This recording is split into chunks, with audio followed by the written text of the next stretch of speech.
धारा 370 क्या है ये जानने के लिए 42 साल पीछे जाना होगा बेटा। अंग्रेजों ने टू नेशन थियरी के तहत हिंदुस्तान के दो टुकड़े कर दिए, एक हिंदुस्तान और पाकिस्तान।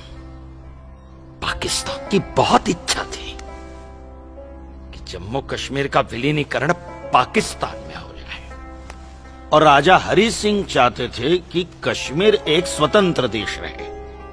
वो न हिंदुस्तान में विलीन होना चाहते थे न पाकिस्तान में, और तब पाकिस्तान ने खूनी खेल खेला।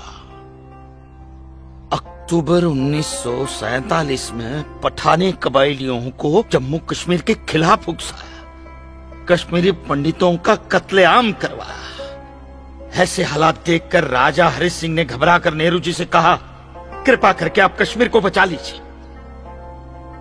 मैं ऐसे हालात में चाहता हूं कि कश्मीर का विलीनीकरण भारत में ही हो जाए, सेना भेजिए। लेकिन जब तक भारतीय सेना कश्मीर पहुंची बहुत देर हो चुकी थी। न जाने कितने कश्मीरी पंडितों का कत्लेआम हो चुका था।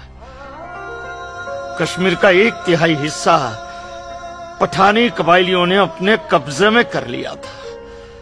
लेकिन अपनी इस नीच हरकत के बाद भी पाकिस्तान बाज नहीं आया।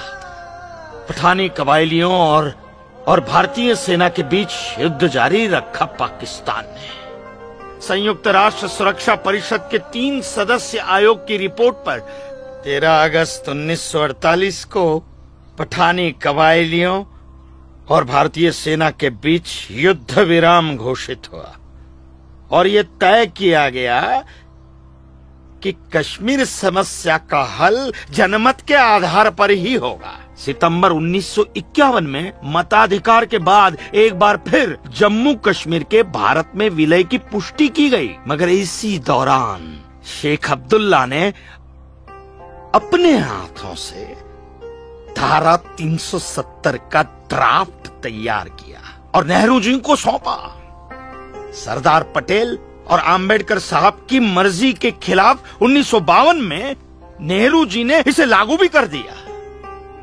इसी धारा 370 की वजह से नेहरू जी ने कश्मीर को एक ऐसा विशेष दर्जा दे दिया जिसमें जम्मू कश्मीर राज्य ने हिंदुस्तान से अपना एक अलग संविधान स्थापित कर लिया। इसी धारा 370 की वजह से हमारे हिंदुस्तान का राष्ट्र ध्वज अलग है और कश्मीर का भी ध्वज अलग। इसी धारा 370 की वजह से कश्मीर की कोई भी महिला यदि भारत के किसी भी अन्य राज्य के नागरिक के साथ शादी करती है तो उस महिला की नागरिकता समाप्त हो जाती है। लेकिन यदि वो महिला अगर किसी पाकिस्तानी नागरिक के साथ शादी करती है तो पाकिस्तानी नागरिक कश्मीर का नागरिक हो जाता है, हिंदुस्तान का नागरिक हो जाता है। इसी धारा 370 की वजह से भारत के किसी भी अन्य राज्य का नागरिक जम्मू कश्मीर में जमीन खरीद नहीं सकता, व्यापार नहीं कर सकता। लेकिन जम्मू कश्मीर का नागरिक भारत के किसी भी अन्य राज्य में जाकर अपना व्यापार कर सकता है, जमीन खरीद सकता है, कुछ भी कर सकता है। और ये बिग लैंड एबोल्यूशन है क्या है पता है?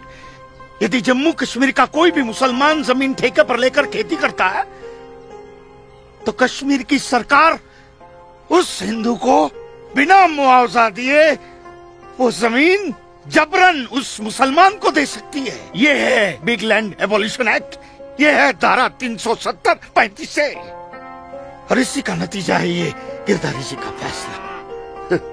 और सिर्फ यही नहीं, ये जो सरकार की ऋण निरस्तीकरण योजना है ना, इसके अंतर्गत उन सारे मुसलमानों का कर्जा माफ कर दिया जाएगा जो उन्होंने हिंदुओं से लिया। बताइए। सरकारी नौकरियों में